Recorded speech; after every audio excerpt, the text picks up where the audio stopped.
पूर्व मुख्यमंत्री शिवराज सिंह चौहान सहित भाजपा के तमाम बड़े नेताओं ने भोपाल लोकसभा के लिए दिग्विजय सिंह के विजन डॉक्यूमेंट पर तीखा हमला बोला है। शिवराज सिंह चौहान ने जहां इसे बंटा ढार बताया है, तो वहीं पूर्व मंत्री विश्वास सारंग ने इसे विध्वंस का डॉक्यूमेंट बताया है। देखिए खास रिपोर्ट। भोपाल संसदीय क्षेत्र के कांग्रेस प्रत्याशी दिग्विजय सिंह ने यहां के विकास के लिए अपना विजन डॉक्यूमेंट जारी कर दिया है। उन्होंने इसे विजन भोपाल नाम दिया है। डॉक्यूमेंट में किसान, स्वास्थ्य, रोजगार, हवाई सेवा, शिक्षा, कला और पानी जैसे मुद्दों का जिक्र किया गया है।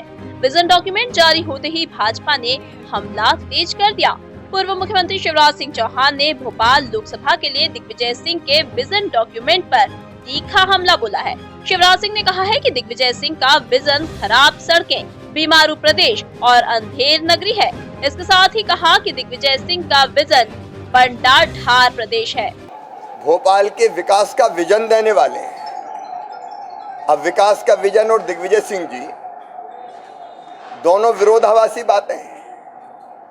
उनका विजन गड्ढों वाली सड़कें, उनका विजन बिना बिजली के अंधेरा प्रदेश, उनका विजन सूखे खेत, उनका विजन बेरोजगार नौजवान, उनका विजन तबाह किसान।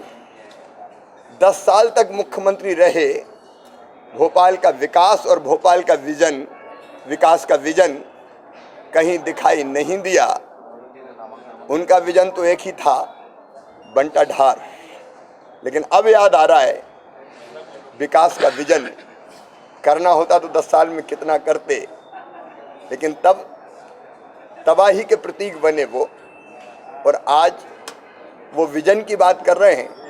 तो मैं नहीं कहता, जमाने को हंसी आती है। वहीं पूर्व मंत्री नरेला से विधायक विश्वास सारंग एवं गोविंदपुरा विधायक कृष्णा गौर ने भी अपने अंदाज में दिग्गी के विजन डॉक्यूमेंट पर निशाना साधा। देखिए, विजन डॉक्यूमेंट तो जब आना था जब आप कुर्सी पर थे, जब तो आपका केवल विध्वंस डॉक्यूमेंट आया था।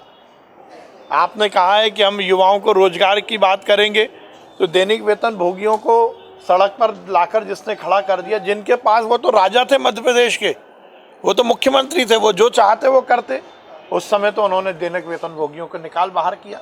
वो कह रहे हैं पेयजल हर एक घर में, पेयजल नल के द्वारा।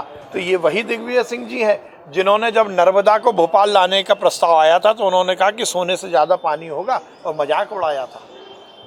ये वही दिग्विजय सिंह जी हैं जिनके समय लाइट नहीं थी, शहर में विकास नहीं था, मध्य प्रदेश में विकास नहीं था, सड़क की बात नहीं, गड्ढों की बात होती थी।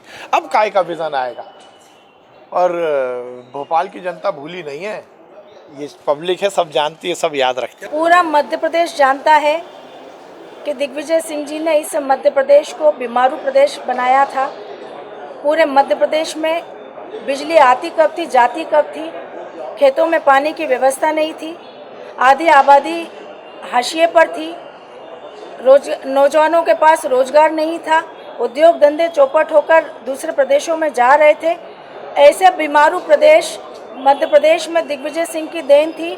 लेकिन 15 वर्षों के भारतीय जनता पार्टी के शासनकाल में हमारे लोकप्रिय मुख्यमंत्री श्री शिवराज सिंह जी चौहान के नेतृत्व में ये मध्य प्रदेश बीमारू प्रदेश के दायरे से बाहर निकलकर विकसित प्रदेशों की श्रेणी में आ खड़ा हुआ।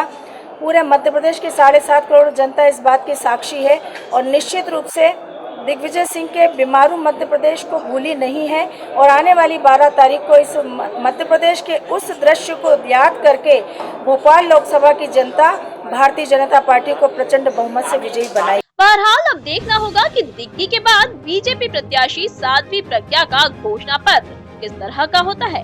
Bureau report, MP news, Bhopal.